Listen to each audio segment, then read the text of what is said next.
A Sangha, no fundo de uma caverna, começou a meditar muito diligentemente no Buda Maitreya.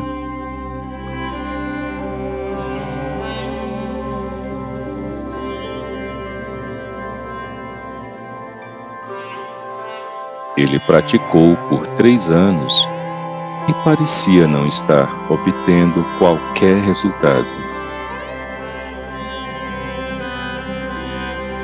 Isso o deixou muito deprimido, pois não havia alcançado nenhuma realização em sua meditação.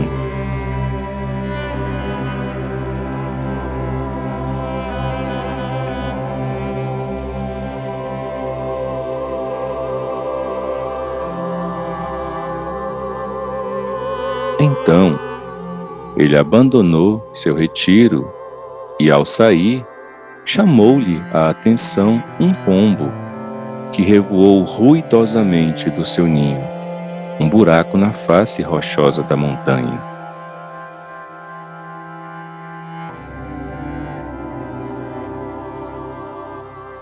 A Sangha notou que o ninho tinha sido escavado muito suavemente pelos esforços de várias gerações de pombos. Com este exemplo de contínua perseverança, ele sentiu-se novamente inspirado e voltou a meditar.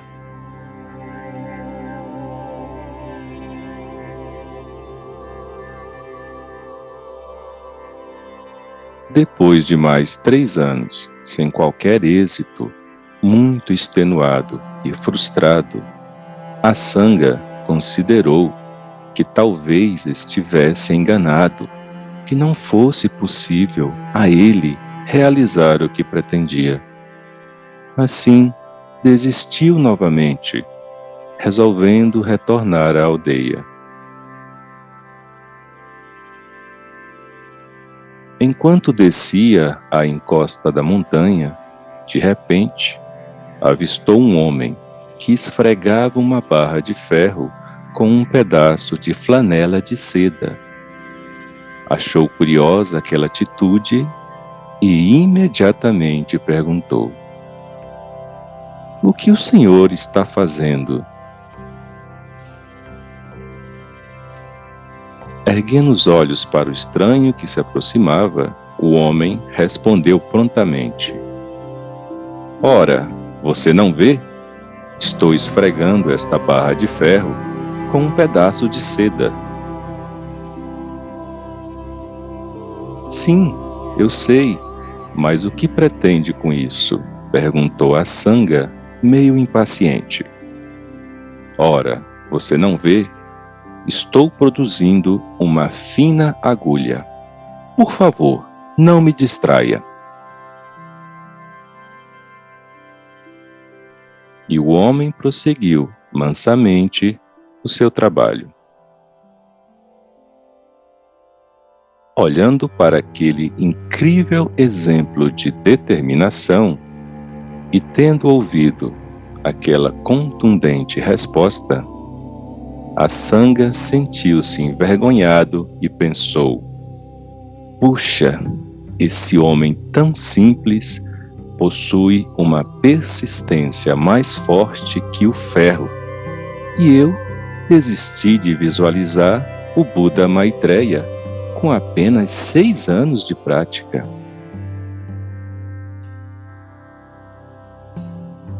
Muito arrependido, a Sangha foi para o seu eremitério prosseguir na sua meditação.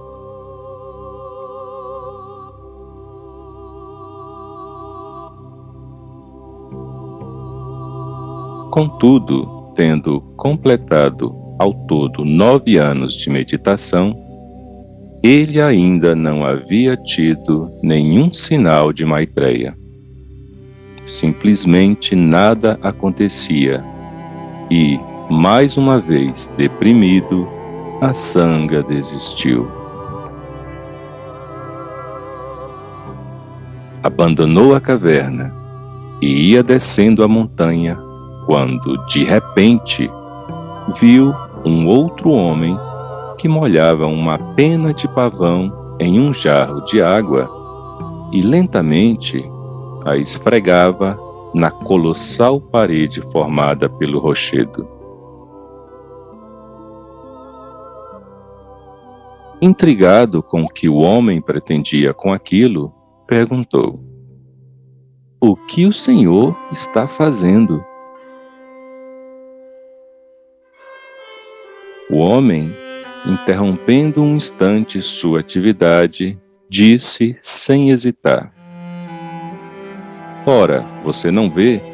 Estou removendo este rochedo, pois faz muita sombra sobre a minha choupana, que fica escura, fria e úmida em excesso." Olhando aquilo estupefato, a Sangha refletiu sobre o quanto aquele homem tinha mais fibra do que ele e, totalmente envergonhado, mais uma vez dirigiu-se à caverna para prosseguir em sua busca espiritual.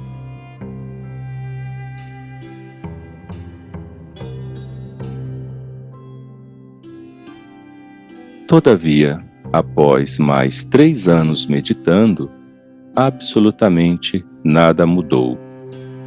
O Buda vindouro não surgia de modo algum para a Sangha, que, desanimado e triste, abandonou seu posto.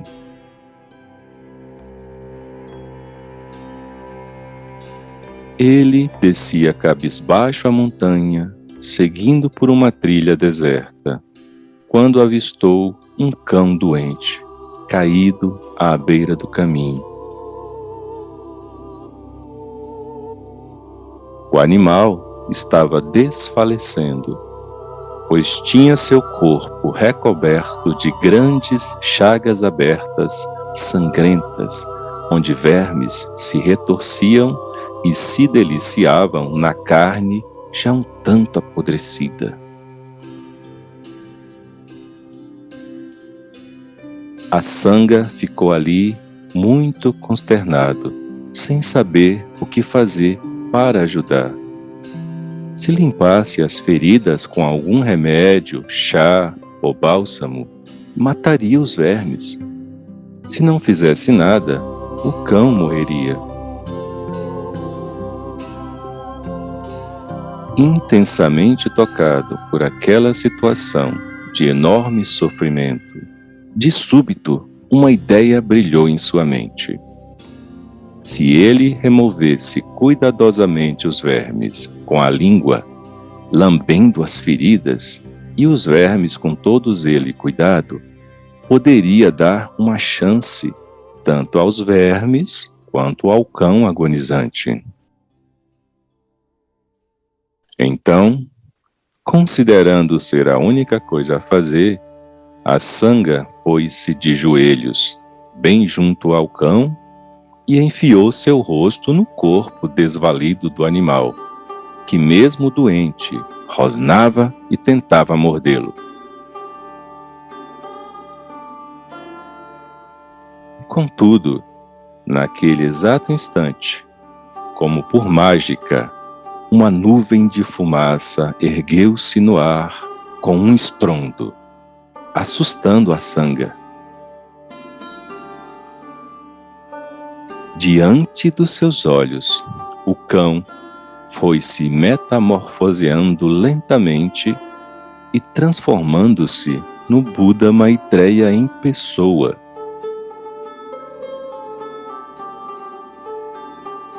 Num misto de espanto, consternação e irritação, a Sangha gritou e reclamou: "Maitreya, você! Por que não me apareceu antes? Pratiquei por 12 anos em vão, e agora, sem mais nem menos, você aparece do nada." Ao que Buda Maitreya, sorrindo muito do seu discípulo, cheio de mansidão e doçura em sua voz, falou: "Ora, Sangha, você não vê? Na verdade, eu lhe apareci muitas vezes, mas você não era capaz de me enxergar, ainda que pudesse me ver perfeitamente. Muito confuso, Asanga continuava sem entender. Como assim, mestre? E Maitreya completou: meu bom discípulo, era eu, o pombo, que revoou quando você deixou a caverna. Era eu, o homem, com a flanela e a barra de ferro.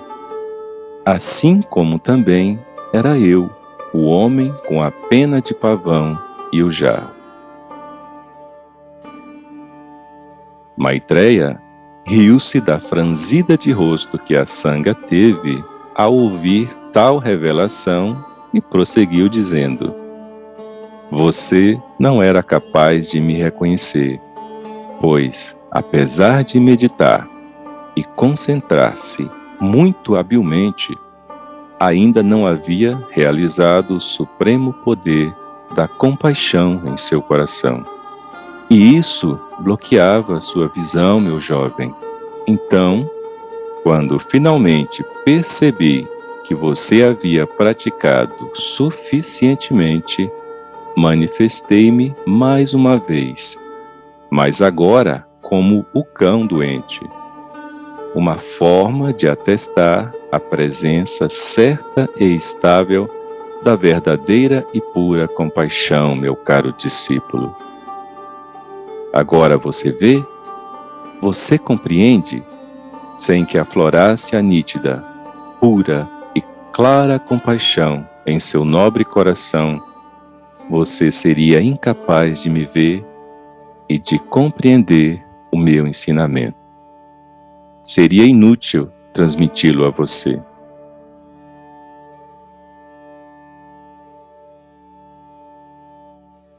Ao ouvir aquelas tão sábias palavras do seu mestre, Asanga juntou suas mãos e reverenciou a majestosa e profunda sabedoria do Buda e perguntou: mas então, somente eu posso perceber sua presença? Só eu posso vê-lo? Sim, Asanga, devido ao poder da sua compaixão. Leve-me até a aldeia e poderá confirmar isso facilmente. Então, Asanga carregou Buda Maitreya nos ombros pela aldeia sem que ninguém o percebesse, a não ser uma mulher, conhecida por sua bondade amorosa, que perguntou por que razão ele levava um cão ferido sobre seus ombros. Em seguida, Maitreya e Asanga foram até a terra de Buda, chamada de Tushita, onde Asanga recebeu de seu mestre os ensinamentos do segundo giro, em especial os do Prajnaparamita, de onde compôs o ornamento da clara realização. Maitreya também passou a Asanga muito dos ensinamentos do terceiro giro, sendo 3 pertinentes à verdade relativa, quais sejam o ornamento dos Sutras Mahayana, distinguindo o Dharma de Dharmata e distinguindo o meio dos extremos. Os ensinamentos pertinentes ao significado absoluto da realidade foram o ornamento da clara realização e o Uttara Tantra, sendo todos transmitidos então aos seres humanos.